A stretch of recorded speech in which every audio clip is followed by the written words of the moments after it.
Hey everybody, want to welcome you out tonight. We're going to have a live conversation. I'm excited about tonight. I've actually had some people reach out to me saying they're nervous about tonight, and I don't know why, because I just have a bunch of teddy bears up here. I've got some folks from our community. I got George Torres here and Vasha Talbert. They are community activists. They're involved in the Black Lives Matter movement. They've organized some marches and protests. Vasha's done a lot in Lehigh. And George has organized something called the 1,000 Men March as well.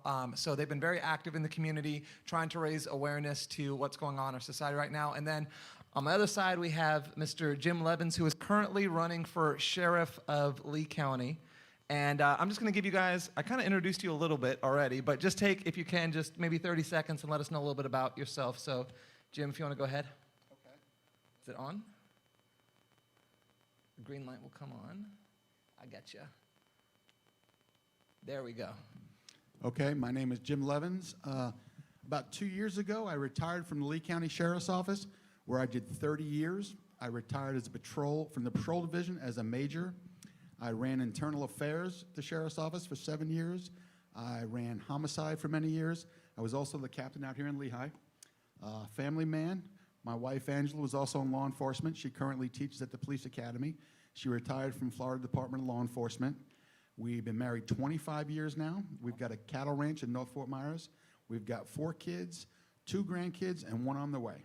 I've got over 4,000 hours of specialized training in law enforcement. Wow, that's you've accomplished quite a bit. It makes me feel a little insecure. Thanks. George, tell us all about yourself. Congratulations to you and all your accomplishments, and thank you for your service.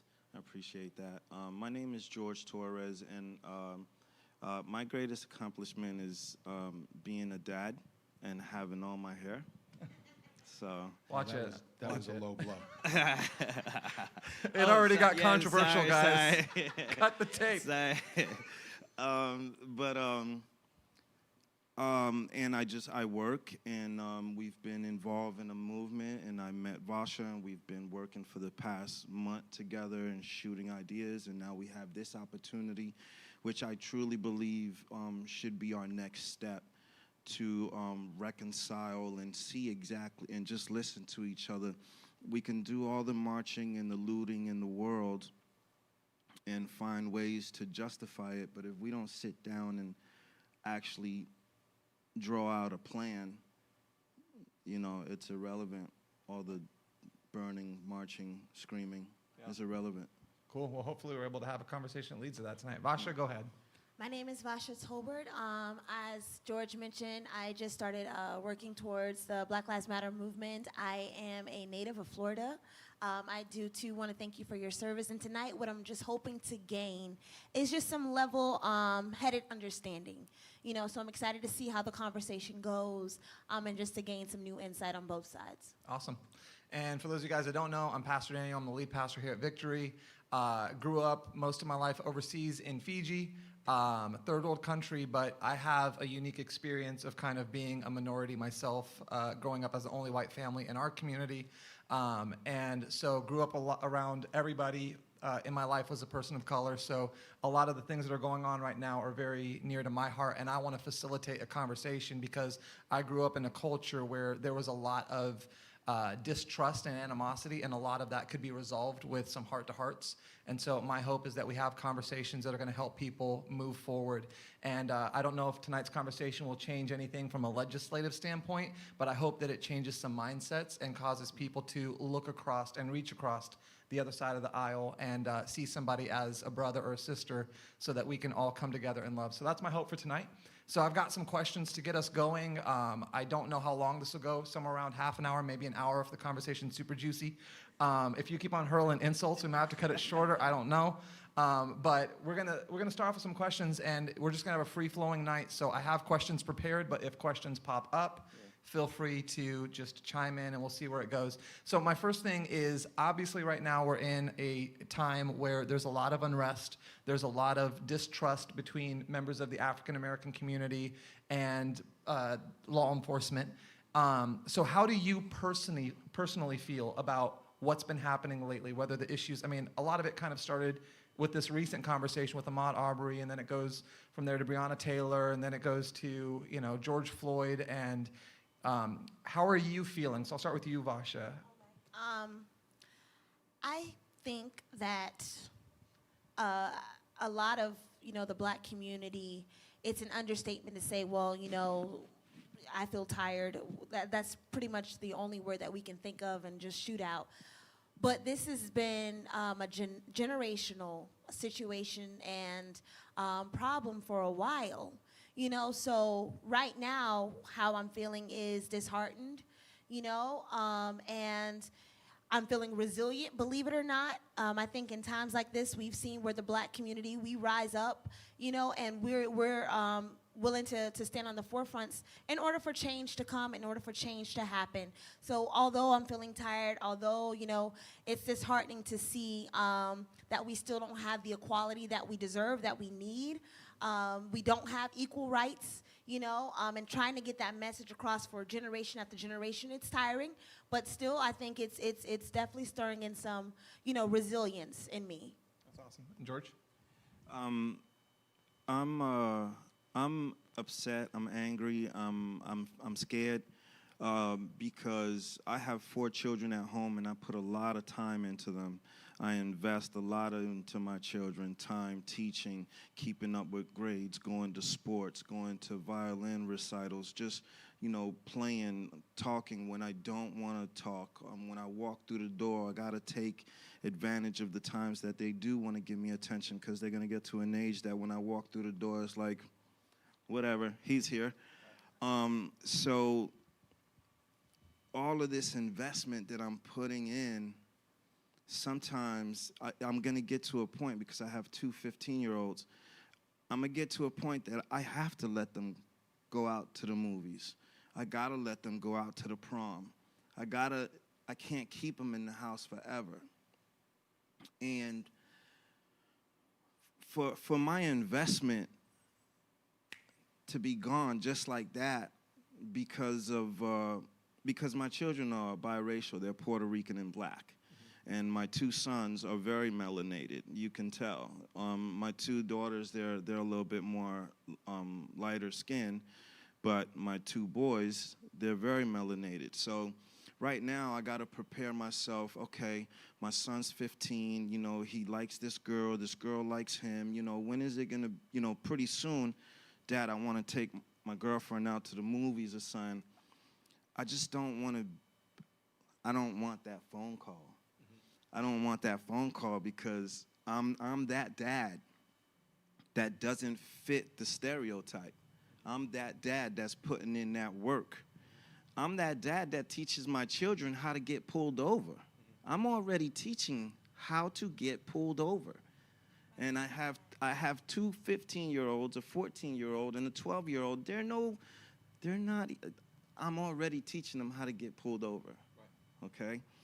And I teach my children the black culture, Puerto Rican culture, and I teach them, even though things happened in the past, we don't hate now.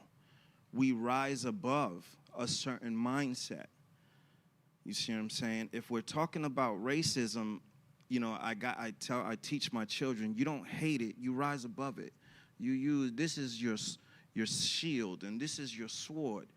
And and I teach my children how to speak, and I really don't want that phone call after all this investment. Right. I want to see it play itself out. Right. So I don't think any parent wants to get that kind of a phone call. Right. Right. And I think that all of us, you and I were talking earlier, and you said you really empathized when you watched the George Floyd video, and you heard that he had a daughter. Right. Because as a father, you can resonate with that. So you're looking at it from a father standpoint. You're feeling a little bit of despair, but also this perseverance that's popping up in you. Mr. Levins, how do you feel about what's going on right now, the situation, the climate, the unrest? Well, I'd be ignorant to say I know exactly what they're talking about, because I haven't walked a minute in their shoes. Right. The unrest is horrifying. It's terrible. I haven't witnessed it firsthand.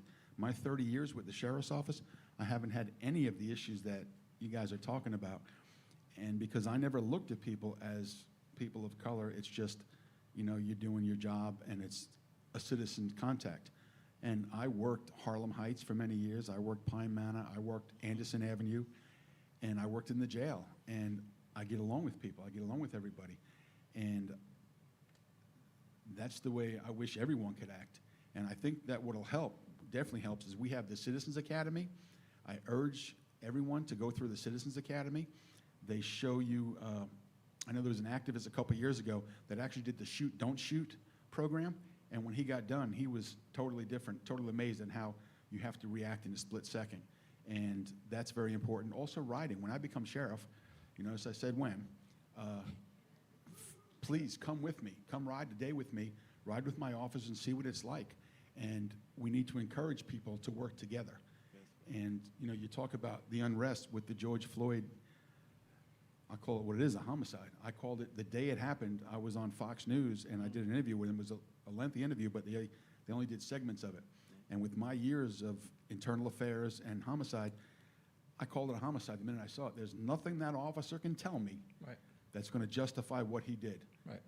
And it's as simple as that. And it was, oh, you can't say that, because I don't believe in armchair quarterbacking at all. But, you know, that was plain and simple. That's what, let's call it what it was. And, you know, unfortunately, the looting and the burning, the fires, that doesn't accomplish anything. When it comes to protesting, I'd be right there with you. As the sheriff, I'd be standing next to you. I would protect you. My guys would protect you guys to voice your opinion. You have every right to. However, once it crosses the line, and once you start getting people, I mean, you watch the videos where people are in cops' faces screaming and yelling, that's agitation. That's about to start a problem, and you have to deal with that right then and there. But next to that, I'm right there for you. I mean, we need to communicate. Everyone needs to sit back, take a breath, and communicate. So let me ask you a question, because you know you're talking about the rioting and looting, and I don't think anyone sitting on this panel would, I don't want to speak for you guys, feel free to correct me if I'm wrong, but would endorse burning down buildings to get your point across. No, I don't endorse it, but I'm not going to be the one to put a stop to it, because the point of the matter is there's always a purpose as to why the rioting and the looting is happening. And until white America tries to get to the why and not the how or the who, then you'll be able to kind of a little bit, you know, empathize a little bit better. Me personally, if there was a protester or a demonstrator who threw a brick in a Macy's, let's just say, as an example, I would encourage them to not do that, but I would understand why they're doing that. You see what I'm saying? So we kind of got to look at it, the bigger picture, you know, because everyone doesn't handle their anger the same way. You know, some people, some demonstrators, they don't have the proper ways to channel that anger, so they result into looting and rioting. Although it may be the wrong way, it's happening. But the reason that they're doing what they're doing is because they feel as though we've been talking about the same problem: racism, systemic oppression, the injustice, the inequality.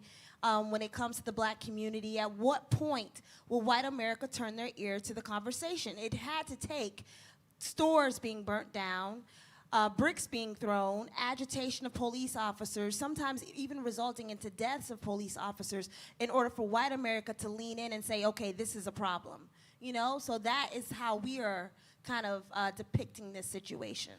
So, Vasha and I, she's a black woman, I'm a Puerto Rican man, but we have an understanding of the same environment that we're in. So do we condone or endorse or promote the looting and the fires and the violence? No, but we understand why. Mm-hmm. We understand why. And burning down of cities has been a strategy of war forever, since the beginning. Mm-hmm. And when a system is using a strategy of war to burn down your spirit, to burn down your aspirations, to burn down some of the greatest examples of black excellence, and then to tell us, get over it. We've been being burnt down for a long time. And it's just not buildings. It's our morale by the oppression So we've been being burnt down. And the thing is, these buildings have insurance. And this property that's being stolen has insurance. Walmart and all them people can get a big old check.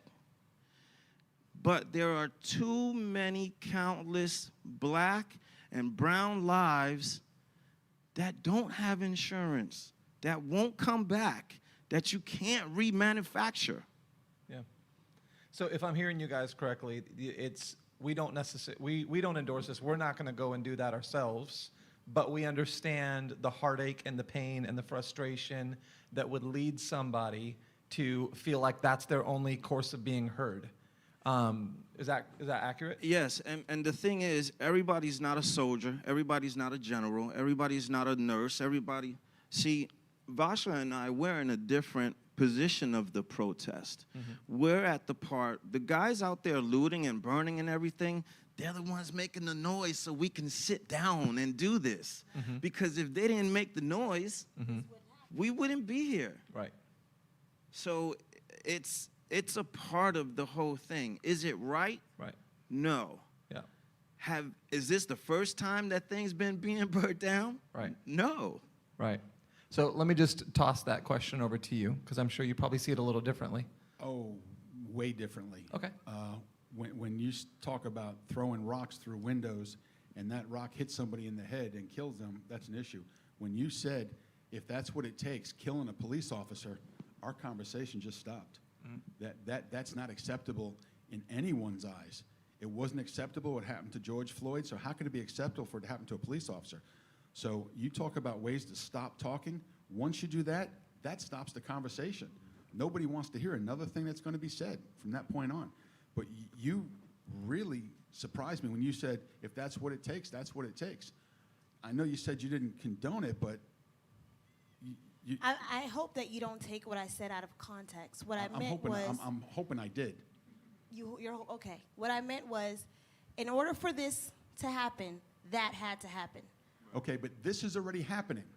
Okay, Because of what happened. Right, the attention's out there. Stop. Yeah, so... Stop the looting. Stop the fighting. The attention's out there. Things are getting done. Things are changing. Well, I'm going to speak on my behalf and Vasha's behalf. Every one of our, when we promoted that we're doing a protest or something, we did not use the term peaceful protest. We consciously made up in our mind that we were going to use nonviolent protest. And this is the message that we were going to continuously come out with every flyer and every post that we said that we're doing this on such and such date. Because words shape things. I truly believe that words shape things. It's vibrations and frequencies all over the place here. So if Vasha and I, for 2 weeks straight, are constantly blasting nonviolent protest, nonviolent protest, nonviolent protest, and then when everybody gets there, then you repeat that program, you're starting to form and shape the mentality, the spirit of the people that are there. Yeah, but I think that... So I'm trying to have a conversation where I can make sure that we're seeing eye to eye and we're understanding each other. So to my understanding, Vasha, help me if I'm misrepresenting you, what you're trying to communicate is not that those things should have happened or ought to have happened, but because they happened, people then paid attention, and they might not have paid attention had those things not happened. Right, is that what you're trying to say? That's what I just said. There were two Just acts hold of... on, I want to toss it back over to Mr. Levins. So with that being the context, not that she says that it ought to have happened. Right, that's not what I heard. Right. But yes, under those contents, it makes perfect sense. I'm good with that. Okay. Very good with that. Okay, so I just wanted to clarify that because I felt like there was a little bit of a When you talk about peaceful protest, it's just like, what did Cuomo say on CNN? Where does it say that protest has to be peaceful? In the Constitution. Yeah. I saw a really That's what funny... the First Amendment is. I saw a really... Peaceful protest. Well, Yeah. the reason... once Go ahead. it's no longer peaceful, it's illegal, unlawful assembly. Right. And it could be, So Out of respect Yeah. for the other side, I don't say peaceful because they're not at peace. Their minds and their hearts are in turmoil. Right. So I have to change the word to nonviolent. The verbiage is fine, nonviolent, because you get the same result. Right. You know, it's 6 of one, half dozen of another.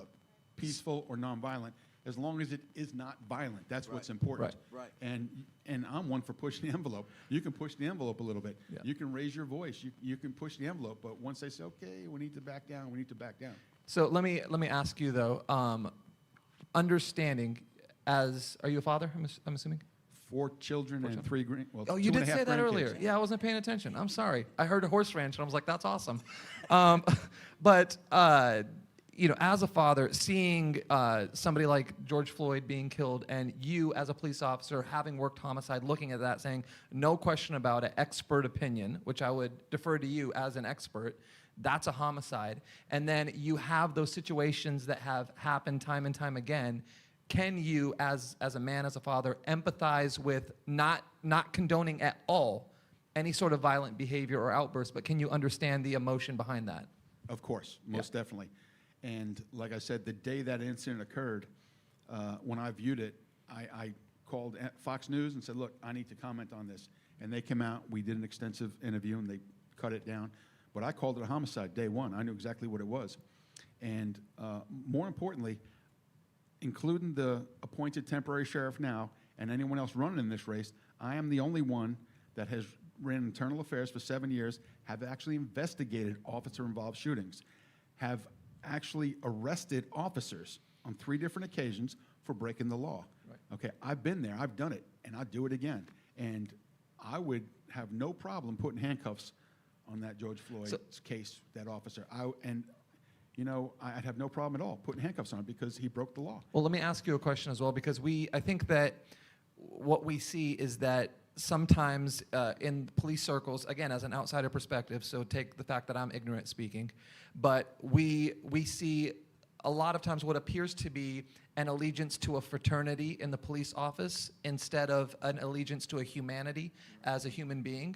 And we see that fraternity take precedence over the humanity.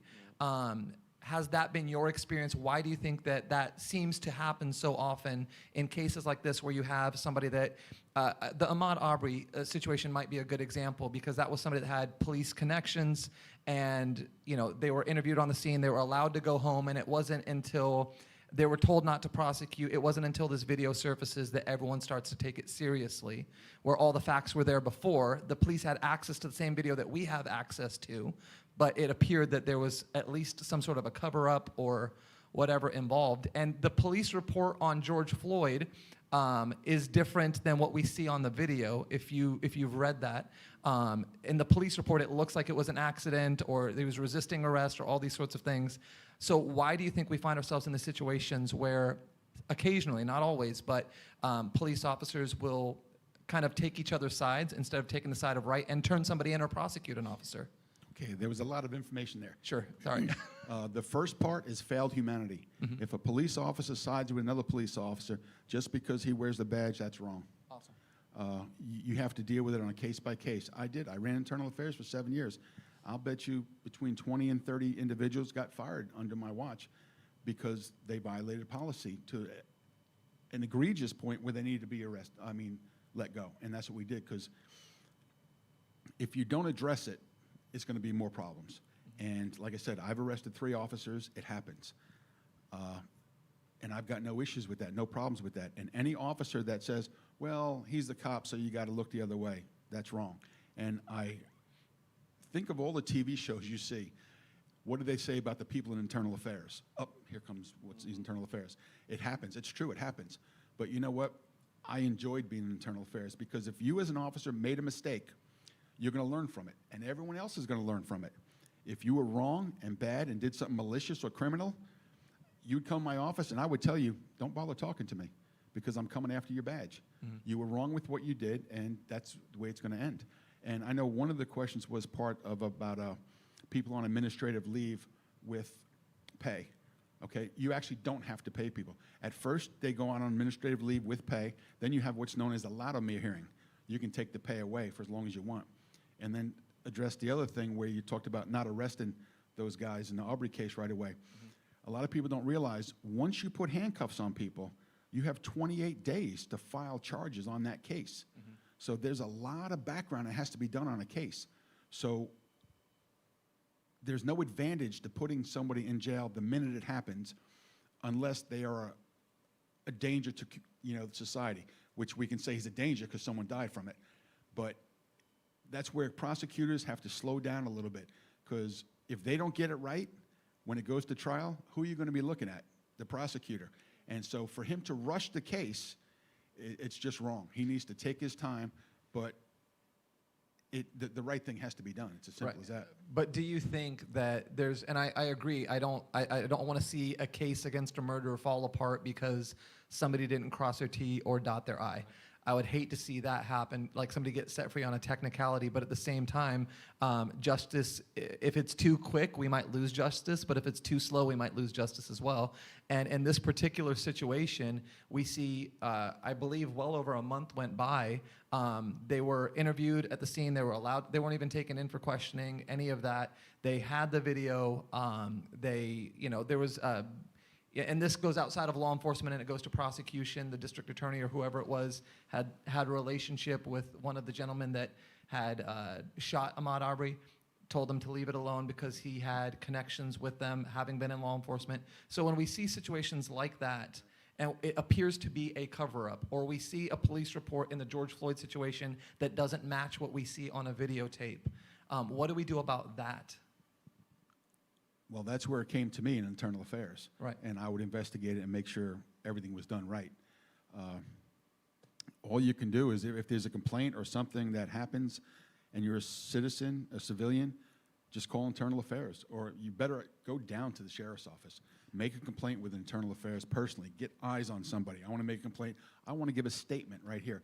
And then they have to open up a case, and they have to get back to you with a finding within 30 or 45 days. Policy changes. But every complaint that you give has to be looked into. They can't just push it by the wayside.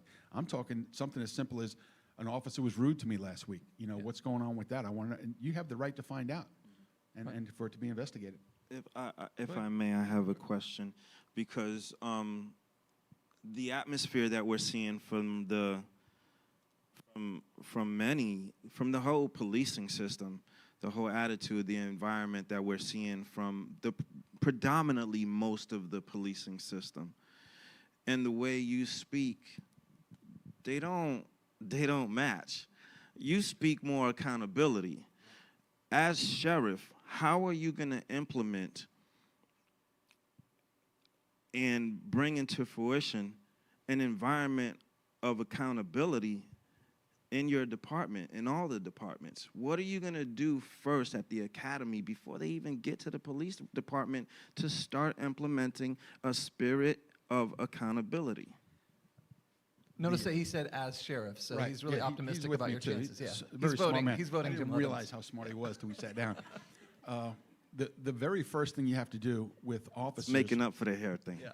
it's the background checks. Okay, like the president just signed an executive order about a database for officers that have issues. Guess what? That's called a background check. We've been doing that for years. Right. And what we need to do is step up the background checks. At present, if somebody was, not to say a dispatcher's a lower level employee, but if a dispatcher got tired of being a dispatcher and wanted to be a background investigator, okay, Monday you're a background investigator. There's very minimal training. Right. Okay, when I'm sheriff, background investigators will be done by detectives. So one, you're going to save time doing background investigations, so you're going to be able to get people on the street quicker. And then number two, you're going to do a better background, so you're going to weed out the bad apples. We lose 1/3 of our new hires within 3 years because you don't do a good background investigation. Now, something I did when I was in internal affairs, they've changed it because I've been out for 10 years now out of internal affairs or so, is we did orientations. So when you come to work in the sheriff's office and we hire you and you sit down, we tell you these are the backgrounds, the problems that we see on the road from officers. This is what you need to stay away from. And if you see this, you contact us. We've had officers complain about other officers, and we've worked those cases and made arrests. So that's where you start. Another thing I did back when I was an IA, I would send out a monthly bulletin on these are the cases. I wouldn't put the officer's name in, but officer so-and-so had a complaint against him. This is where the circumstances, this is what the findings were. So you know what's going on with the agency. And you know when you come through those doors, you're going to get a fair shot, as long as you're doing the right job. And then we followed up on that in internal affairs. Every 4 months or so, I would have my detectives go out to districts and sit down and roll call. Look, what are your concerns? What are your questions? And then as a captain in internal affairs, about once a month, my wife didn't like this too much, but once a month, I would ride with the street crimes units on a weekend. Okay, and these are the most aggressive officers out there. And I'd see firsthand what's going on. And that's accountability. And as sheriff, there will be accountability. Now, there's something very important you got to realize. When a sheriff is asked about an incident that occurs in his agency, just say there's a shooting. Okay, as sheriff, I cannot comment on that at the time it happens, because it's an ongoing investigation and it's actually against the law. So for a sheriff to say, oh, I'm going to fire that guy, basically he's breaking the law. He has to say, you can give certain information about the crime or the incident and then say, but we're going to let things go. So don't hold it against me if I don't come out and lay everything out on the table, because I'm limited by law what I can do. But I can tell you this, the right thing is going to get done, because I'm fair, but I'm going to be firm. So I want to ask you a question, then switch over to Vasha and give her a chance to talk. One of the things that you had mentioned was about like training and things like that. I think that's super important. I remember reading an article, I could be off on this, but the average Navy SEAL spends about 18 months in training for about 6 months of deployment, something in that nature. How much training do the officers get, and do you feel like it's enough? Absolutely not. It is not enough. You go through the academy, you go through training, and then another example is you get a psych evaluation, and you have to pass a psych and a fitness for duty. And then that's it. Okay, you're a cop for 15, 20 years. I'm sorry, there's PTSD in there. Sure. You should be evaluated every once in a while. Right. We should have social workers within the agency, Right. like we have a Star Care, our health facility, that they can see where there are high stress situations. Okay, Officer so-and-so in Lehigh had a high stress situation. Someone from Star Care should call him in a week. Come on in, how you doing? Let's sit down, let's have a conversation. We're not doing that. Right. Do you think that's contributing to officers making mistakes in the field? Yes, it's okay, I've taken stress awareness classes. If you don't realize you're having stress or under stress, that's an issue. Right. Okay, so you need to learn if you're having stress. Now, once again, it's on supervisors. Supervisors should realize if their guys are having a problem. Right now, we do 6 to 1 as far as supervisors go. Each supervisor will have about 6 subordinates. We might need to lower that down to maybe 4 to 1, where a supervisor can get a better eyes on. And I don't think supervisors should sit in the substation. They should be out on the road, with their guys, side by side. I just wanted to go somewhere where I thought, and I drew a blank on it. I'll give you a second to go there, because I saw there was a viral video that just went around, and it was a young policewoman that had gone to McDonald's. I don't know if you saw that video or not, but she went to McDonald's and had to wait for her order, and she was waiting for a long time and a long time and a long time, and then they sent her to go wait for her order, and then they brought her the coffee, and they said, your McBiscuit is going to be a minute, and she was so anxious, she just left and didn't want the food, and then she films this video that ended up going viral where she was breaking down crying because she's like, I'm under so much anxiety, what if they messed with my food? I don't know what's going on. And what I saw from that is, I'm sure different people, depending on where you're at, are going to view that differently. But from what I saw, I saw somebody that was distraught and should not be patrolling or carrying a gun, because if she can't, anxiety-wise, and I'm not trying to throw her under the bus, she definitely looked distraught, and I don't know her mental state.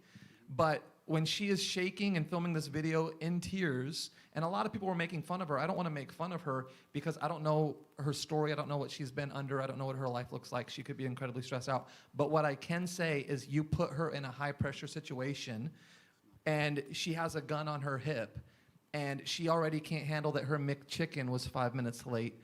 That's not a good position. That's not a person that I want pulling somebody over. Right, that's where supervisors come in. The supervisors have to be out there.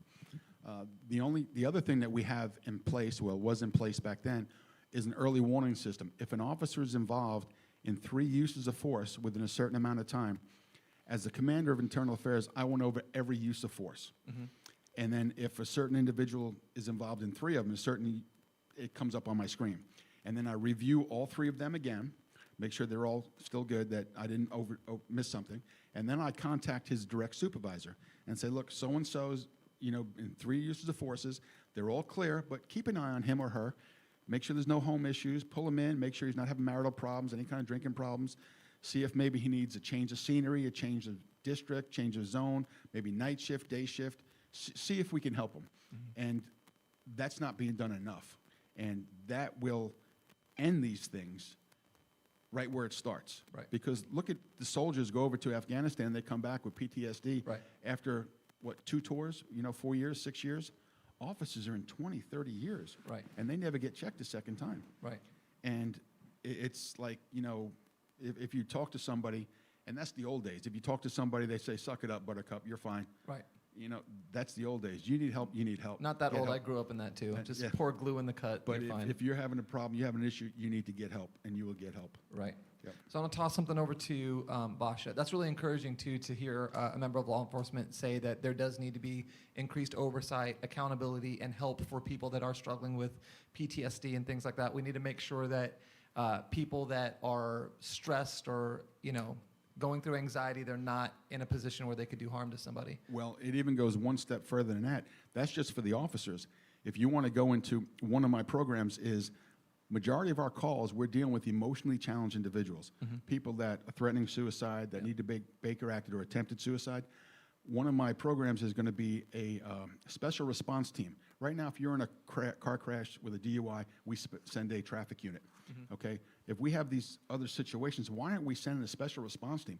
People that are trained, I'm talking a lot of hours, Right. that know how to deal with these, de-escalate the situation, talk to these individuals, get them the help they need, and leave the deputy to do his calls. More importantly, 3 weeks later, after this individual's Baker Act and comes back home, let's have that same officer stop by his house.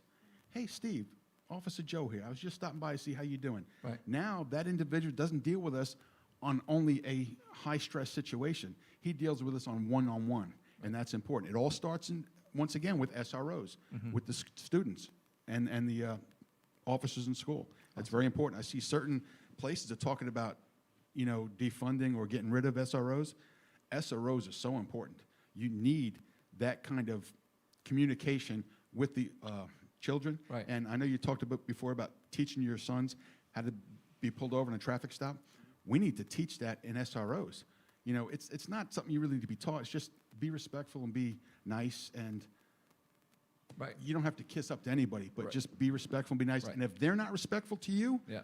call internal affairs. Right. We'd love Yeah. to hear it. I think we also need to teach officers how to, manage those situations Well- too. We shouldn't just have to teach kids how to respond. You're right. And where then that comes I have from, a quick point too, because you mentioned defunding the police.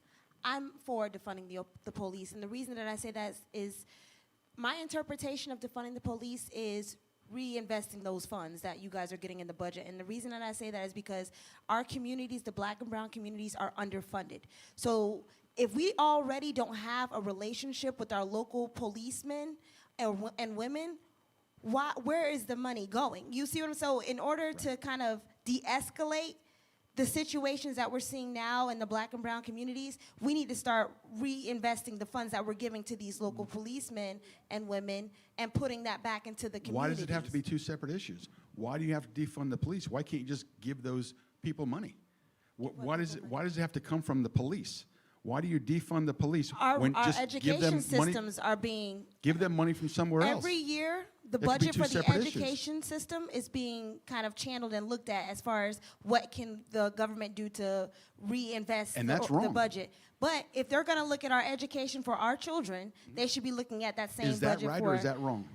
It's definitely wrong. So then two wrongs make a right? No, but perhaps the money that we're giving into the police fund needs to be looked at But and we kind just of got done reinvested. saying they need more training. But So- yet you want to take money Let me- away from them so they let can me- have more Let me training. kind of just come in on the whole defund the police thing, because I think that when we hear that, there's a knee-jerk response, and I just want to put clarity in the atmosphere on what people mean when they say that. When they're talking about defunding police, they're not talking about the obliteration of the police force. They're talking about the amount of funds, because one of the biggest budgetary allotments in any community is going to be safety and law enforcement. But why does it have to be that way? Why can't you just get funds from somewhere else? Just tell them, just like the sheriff's office. If I have an expenditure, all of a sudden I need another 200 cars. Right. Okay, it's not in the budget. I go to the county commission and say, I need money for 200 cars. So they give you allotment on top of it. Right. So But why don't we just go to the county commission and say, we need money for these? Do you think No, that? Do you think that? no, I'm sorry. Okay, go ahead, I'm George. sorry. Yep. Can you go to the county commissioners as a police officer, as a police force, and say, hey, these communities need money? Because if it was that easy for these communities to get funded, they would already be funded. I would be happy to go with you in front of the county commissioners and fight that fight with you. Okay, so and this is where, because Vasha was going down the road that I wanted to go to, because I specifically came in here in my mind. I want to hear his ideas, and then I want to hear how he plans on funding them and implementing them. Because when you started talking, I already felt that you had a spirit of progression. You see what I'm saying? So, and then I said, okay. Was and that then another compliment, by the way? yeah, of Okay, course. No, cool. that's his character. I can see it by the way he's speaking, the things that he's saying. So then I sat back and I'm listening to your ideas about the programs and all of that. Our communities are being underfunded. I'm going to tell you a true story. Okay, several years ago, I went to an African gala. It was, everything celebrating African, so on and so forth, culture. I think it was Kwanzaa, Okay, something like that. Okay, I'm sorry. But I heard a local politician say, Fort Myers is doing great things. We spent $1 million on surveillance systems all over the city. And I'm like, that's a great thing in your perspective, but there are community centers in Dunbar that are underfunded and being cut funding right now, while this man 6 months before the funding said, we're doing great things. We got $1 million in surveillance system in the city. Why you didn't put $1 million into the system that's going to keep them children away from doing crime in front of the cameras? I heard this from a politician. And a person that speaks the way you do, with a progressive thought process, it's your responsibility too, to speak up. Because everything that I've heard, And you I'll be say there with you. is that And you have my word. whenever I counteract something that you say, it's always about, well, why don't you guys know? Whenever you get in the role of sheriff, that's going to be your responsibility too, because we don't want to continue to electing people in these roles that are going to say one thing to get our vote, and then when they get the vote, we don't hear from them. That's what's happening. So we need to make sure that when we're vetting electoral candidates, we have something on the 27th at Clemente Park in Fort Myers where mayoral candidates and school district candidates will be there discussing some things. But when we're vetting the candidates, we need to make sure that their agenda also includes the Black and brown community. It's one thing for you to say, yes, I agree, but it's another thing for you to go down there and fight for it. Because if you truly had a heart for the Black and brown community, we shouldn't have to tell you that our schools are undereducated. You see what I'm saying? So obviously, if there's $1 million and something being funded towards the police department and only $200K is being funded in the educational system in Dunbar communities, as the leaders of these organizations, I would be like, well, we really can go without 200 additional cars if that money can be well spent in those communities, whether it's for education, recreational programs for our kids when they get out of school. So when people are, pushing the agenda of defunding the police, we're simply just saying, hey, since we feel as though the money that our taxpayer dollars are paying towards our policing and the system is failing us, why should we have to continue to pay for it and more for it on top of that? So that is what my message is today. That's why George is here today, because we need to make sure that whoever is running for these positions, that they have the black and brown communities' interests on the forefront, because we're not getting anything out of these deals. So let me just try and bring a little bit more, just another perspective on it. I think that anybody that goes to invest in anything, they're looking at ROI, their return on investment. Yeah. And so if I put money into something, I want to get more money out, because if I put money in and I get less money out, that's a bad investment. If I put money in, I get the same amount back, that's still a bad investment. I want a return on my investment. And I think that when we talk about law enforcement, I think that maybe people in the white community might feel like they're getting a better ROI out of their tax dollar investment, whereas people in the black community might feel like their return on investment is not as good as it should be. And so what they're saying is, if I'm going to invest my tax dollars, why not invest it in something that I feel might produce a better return on my investment, like education, community centers, and things like that? So what would you have to say to that? That's up to the county commissioners how they want to spread their money. Right. But being a good steward with the money is all that counts. Perfect example, right now the sheriff's office is so top heavy. The temporary sheriff brought in people and created positions a week into the job, made 20 promotions, 18 were created positions. These positions started at $100,000 to $120,000 a person. Mm-hmm. So now you take 30 of those positions. Okay, the only way to combat crime in Lee County is being proactive. For every one of those officers that goes away, I can put 3 officers on the street. I just gave you 90 officers on the street. You know what kind of proactive policing you can do with 90 officers on the street? And it didn't cost the taxpayers a nickel, because this is money he already wasted. Right. So now when you talk about defunding, so now if all of a sudden you defund that, now I can't put those 90 people on. But yeah, there's a problem. Yeah, you need money in the black community, but don't take it from Peter. Don't rob Peter to pay Paul. I'll stand next to you saying Paul needs the money. And like I say, this is recorded. I'll be there with you. And hold me accountable. Yeah. Okay? You guys are community leaders. You will have my phone number. You will be able to come to my office whenever you want and talk things. Lehigh is dear to my heart. I was a captain out here, and I made differences. When I was a captain, the recession was going down. Okay, all the houses are getting broken into. And I was thinking outside the box. I've got my deputies out, in plain clothes, on Rangers and four-wheelers, and we shut down the burglaries. Okay, we were having all kinds of. That sounds like a sweet job, by the way. Oh, it was nice. Yeah. We had all kinds of appliances getting stolen, so we were putting SKUs on the appliances, and then when it gets stolen, you track where they are, the warehouse, and you shut down a ring. It's not hard. It's just being proactive and thinking outside the box. It's funny. I remember one of the guys was riding a Ranger down the road. He goes, "But it doesn't have a tag on it." I said, "Who's going to write your ticket? We're all the police. Mm-hmm. You're fine." But it's proactive and thinking outside the box. And I am going to be thinking outside the box once I'm in the office and helping where I can, most definitely. So I know we could probably just sit here and talk all night, but I want to ask some progressive questions on how we can move things forward. At the end of the day, I feel like there's just a severe lack of trust from the minority communities when it comes to police officers. And depending on where you fall on that, you could say rightly so, or you can say, wherever you fall on that.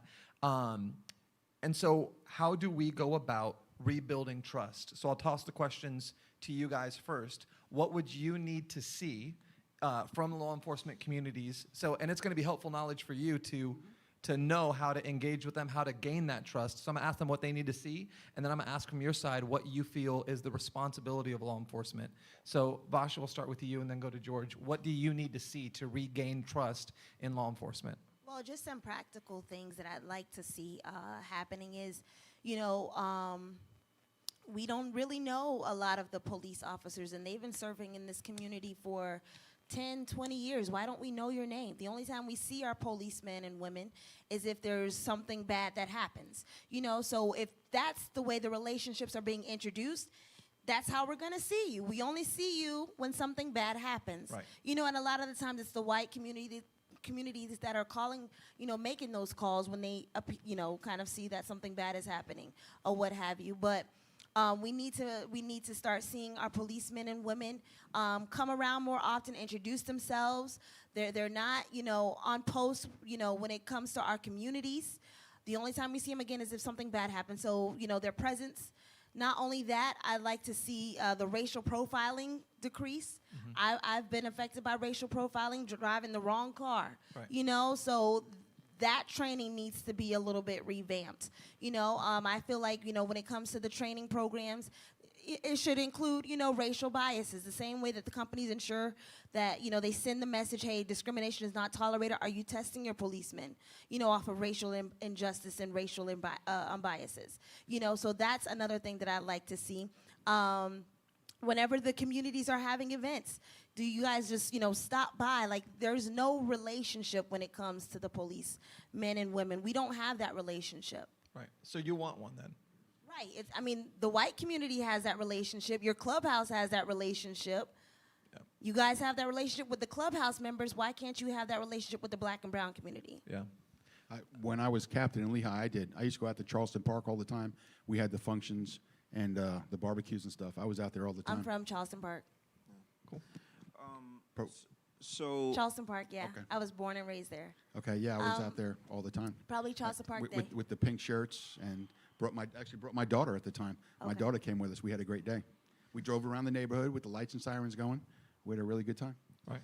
George? So the way I get pulled over, and a lot of black and brown people don't know how to get pulled over. You don't know how to get pulled over. You don't know how to get pulled over. Okay, these are individuals that aren't familiar with our cultures, our mannerisms, they're not familiar with us. They just implement policies on us. Policy, police. Policy, police. They're just implementing policies on us. They're not building relationships with us. And we don't know how to get pulled over. When I get pulled over like this. And this doesn't mean that I'm not going to get shot.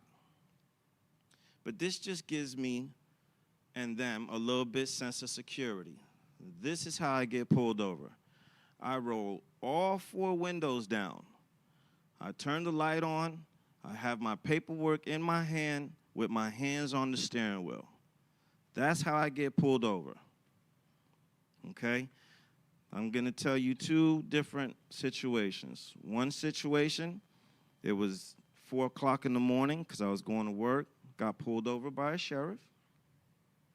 I practiced that. He ran my license, had it for a hot 5 minutes, came back and said, hey, by the way, I appreciate you for that. You made me feel safe. And he walked away.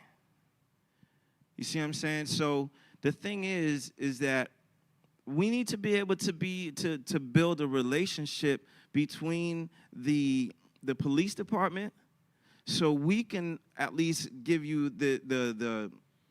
at least we can probably be the initiator of the courtesy, to roll down the windows and be courteous to an individual that may have PTSD, that's constantly, pulling people over in the hood. And come on, brown and black people, we know the hood. We know how people be walking around strapped and all of that, and these individuals have to be in that environment 5 to 6 days a week. So we're not them. We're not the one with the strap, with the half a kilo in the trunk. But they don't know that.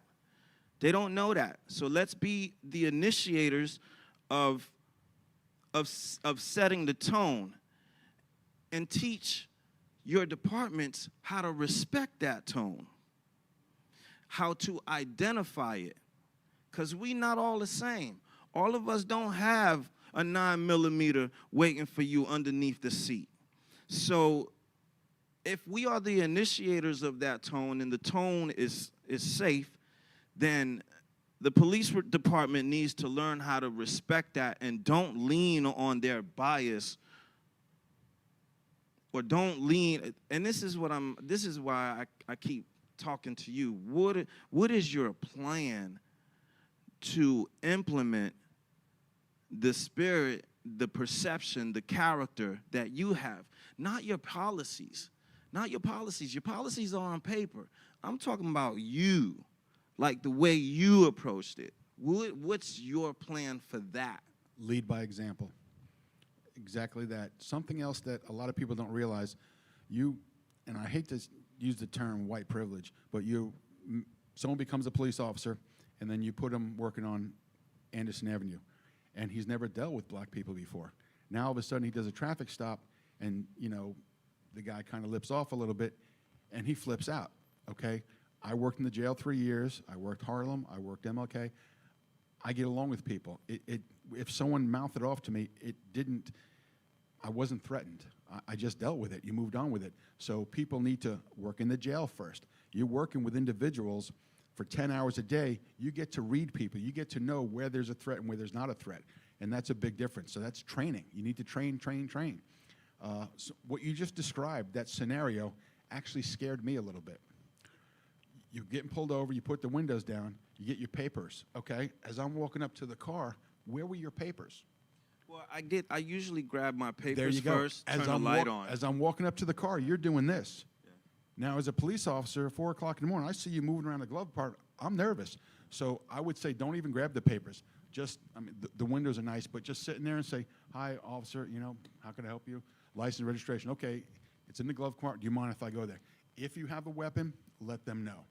And then you do what you have to do, but So, well, let me initially let me it was kind of nervous. I tried the scenario about the whole rolling the windows down, I turn thought the that was lights great. on, all Yeah. of that, Yeah. and it turned out completely different with a Caucasian woman cop. It was a completely. because she didn't get her McDonald's order that day. That's why. No. I got a completely different attitude. Like, she didn't consider nothing. I'm in a big suburban truck. But the the windows problem are for that. me is, I fundamentally disagree with my brother George here, because the problem for me is, and the reason that we're having this conversation is because black and brown people should not have to get pulled over a certain type of way. What needs to start happening is, should your actions be predicated off of racism, you need to be held accountable. I can get pulled over however I desire to get pulled over if I don't pose a threat. If I'm being combative, that's different. But if I get pulled over and I let my window down just like a regular white person would do, there's no reason why my life is on the line or why I might not make it home to my family. So I fundamentally disagree with my brother George, because I feel like there shouldn't be a way to get pulled over just because you're black. And there hasn't been an issue here in Lee County as far as that goes, as far as I know. Well, and, That and- hasn't and been also, caught on tape. if- I have, like I mentioned earlier, I've encountered racial profiling, where a white male would be behind me in a car, in my vehicle. I was talking about a shooting where someone got shot by getting no. pulled over because of that. Well, but- there is issues with, and that's where you call internal affairs, Right. and they'd be happy to deal with it day in and day out. You shouldn't be disrespected, as simple as that, and you shouldn't have to pander to him. Yeah. You should be you. Yeah. and that's as simple as that. And I would also agree with you sorry, bro, just that pink shirt's fire, but I'm gonna disagree on that because, and by the way, you guys, he's wearing matching pink socks, so I don't know if he works for T-Mobile or what, but my boy is coordinated tonight. The onus. I look at it this way. Police officers, like, they are civil servants. They work for us. They're there to protect and to serve. So I believe, and I read comic books. I'm a nerd. There's a Peter Parker Spider-Man thing. With great power comes great responsibility. And I believe when you're put in a position of law enforcement, you are given great power. And you have, therefore, a greater responsibility than the person in the car. My expectation of the person in the car is not to the degree that my expectation of the officer is. And when we put the onus on the driver of the car to behave in the exact right manner, what we're not accounting for is that all it takes is for a police officer to have the wrong presupposition, and it doesn't matter what I do. Philando Castile is a great example of it. He was pulled over in 13 years, 49 times. 49 times for minor traffic violations. The final time he was pulled over, the 49th time in 13 years, was because he had a busted turn signal. The officer pulls him over, and he reaches into his pocket after having a conversation with the police officer, a calm conversation, reaches into his pocket to pull out some identification, and the police officer jumped to a presupposition that he was reaching for a firearm and shot him in front of his wife and child. He did everything right For 49 times, he was able to escape death or cheat death. But on the 49th time, just because of the presupposition of the officer coming into that situation, and as far as I know, please feel free to correct me if I'm wrong, that officer was not charged with anything. I don't know the case, but I'll Right. tell you right now, that person shouldn't have been a cop. Right. And that's where my background investigation would have cleared that out. Right. Because it's not the right temperament for everybody. Right. So there is no right way to get pulled over, and the way I get pulled over, what I practice is not the sure shot way, because I actually experience two different results with the same practice. But I'm to the point right now that I have to be proactive, because the environment and the culture that we see the police following, they're not keeping their cool. They're not using professionalism. So let me grab you by the hand and show you how to do this thing, and let me set the stage for you. Let me set a clean stage for you. That's the program that I'm under right now. So there is no sure shot 100% Sure. way to get pulled over. Whenever I get pulled over, I always crack jokes, and sometimes I get let off of my ticket, and sometimes I get a worse ticket. Just, it depends. So there's no surefire way. I mean, Right, sometimes- but the thing is, I'm glad you mentioned that, Pastor Yeah. Daniel. When you get pulled over, it doesn't run across your mind Nope. that, hey, this might be your last time. Never. Or this might be it. But when we get pulled over, it's like, this could be it, and that is what this conversation is about. That is what, we're coming to the table with, just saying, hey, this is systemic oppression, and it's coming in different forms. Yeah. Police brutality. It's coming with our finances. It's so many. This oppression that we're experiencing, it takes on so many different forms, and it's oppressing the Black and brown community in so many different ways. When we had our live conversation the other day, I mentioned when we go to apply for a student loan, oftentimes we're marginalized, and that kind of stuff doesn't happen to white people or white folks. he doesn't do student loans, by the way. Just Yeah. as an example. Yeah, I know. So the oppression, the systemic injustice that we're seeing is so much more bigger than police brutality. Yeah. And this is just something that kind of puts the cherry on the top. One more. Okay. I just want to swing it over to you. We're getting long on time. I want to be respectful of your guys' time. But we talked about how we can rebuild trust, so I want to give Mr. Levins an opportunity to say, what do you think is law enforcement's role in rebuilding trust? What does that look like for you? The ride-alongs are real important. Developing a relationship, a rapport. The community policing is so important. You talk about officers not knowing who they are. When I went to the road, everybody knew me because I worked in the jail 3 years. I worked, like I say, not the nice neighborhoods. I worked the neighborhoods, and everyone knew me. I walked through the mall on my days off, and people walk up to me all the time. Last week, I was at the hospital, and 3 or 4 guys I knew from jail that went to prison, come back. They know me because I always treated them with respect, and they treated me with respect. And that's what it's all about. Treat people with respect. Right. Treat someone the way you want to be treated. And I think what has a lot to do with, I was thinking about this on the way over. 30 years ago, a cop was a counselor. He learned how to talk people down because his backup was 35, 40 minutes away.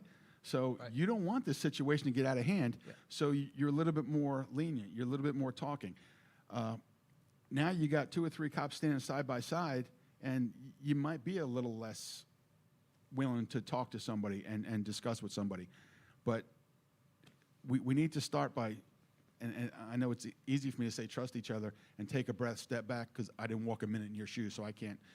When you were just talking about, traffic stops, that might be your last, I saw it in your eyes, and that registered with me, and I never had that issue, and my kids don't have that issue, Right. and that is important.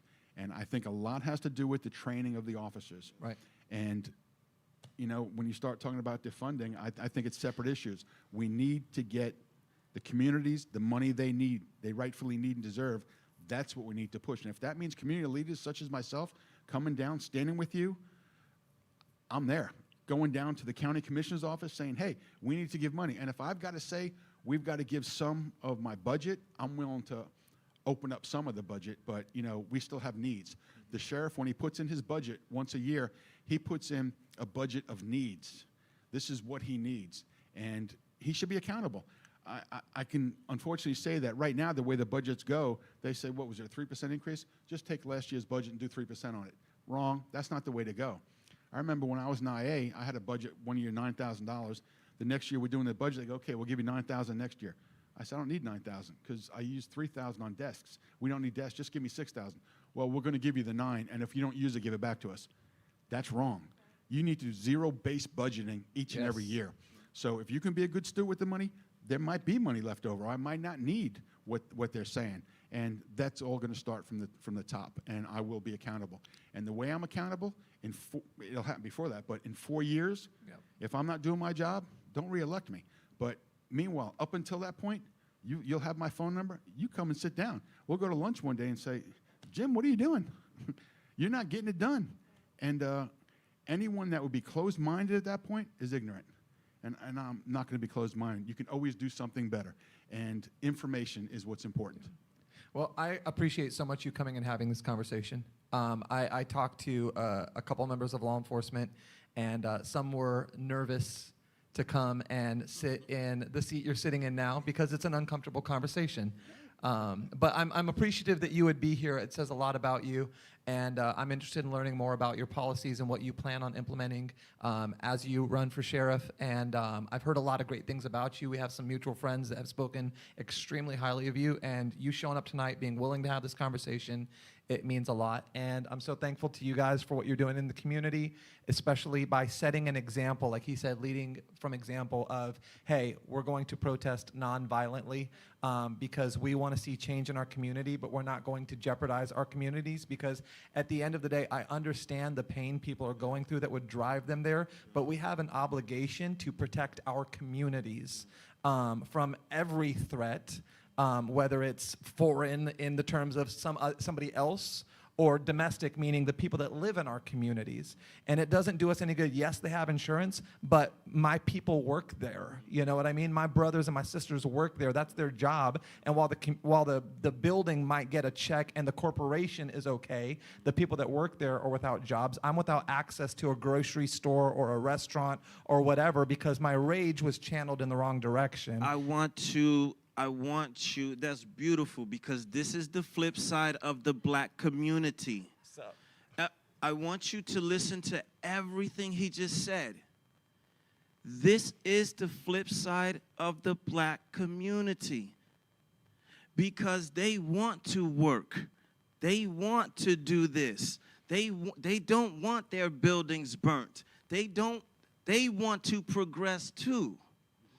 So we don't need our opportunities burnt down neither. We want the same thing. We don't hate the police. I love watching those videos on Facebook when the police is playing basketball, brought a football to the kid. We love that. Can you play baseball, by the way? Are you a sports guy? Baseball? Basketball?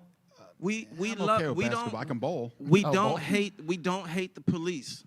We just don't want the police to hate us. Mm-hmm. They don't. I can tell you they don't. Yeah.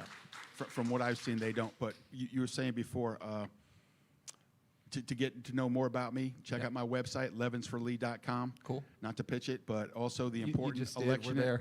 is going to be August 18th. Yeah. That's the primary between me and the temporary sheriff who was appointed. And, that's going to decide I who love the the sheriff's going to be. confidence you got there. The Yeah. temporary There you go. sheriff. That's it. Bro, Well, I don't know this guy, but I feel sorry for him, When bro. Mike Scott retired a year and a half ago, Yeah. the governor at the time, Rick Scott, appointed his neighbor's son, Right. and that's who's in there. Right. He's got all his experience from Collier County, and never even made a sergeant. He's now the boss here. So I came out of retirement Right. because I spent too many nights and weekends away from the family Right. and too many holidays working homicide, and I decided to come back and take. I have a mild confession. I voted for Mike Scott just because I like The Office. I had no context. So we have an individual that got appointed to office that the black and brown community feels his incompetence to hold that position. They can change that August 18th. It's the heard? Republican primary, and whoever wins the Republican primary will most likely go into the November election and win that election. Cool. And that's going to be me. Awesome, guys. I want to land the plane. because I want to be respectful of everybody's time. And I know we could sit here.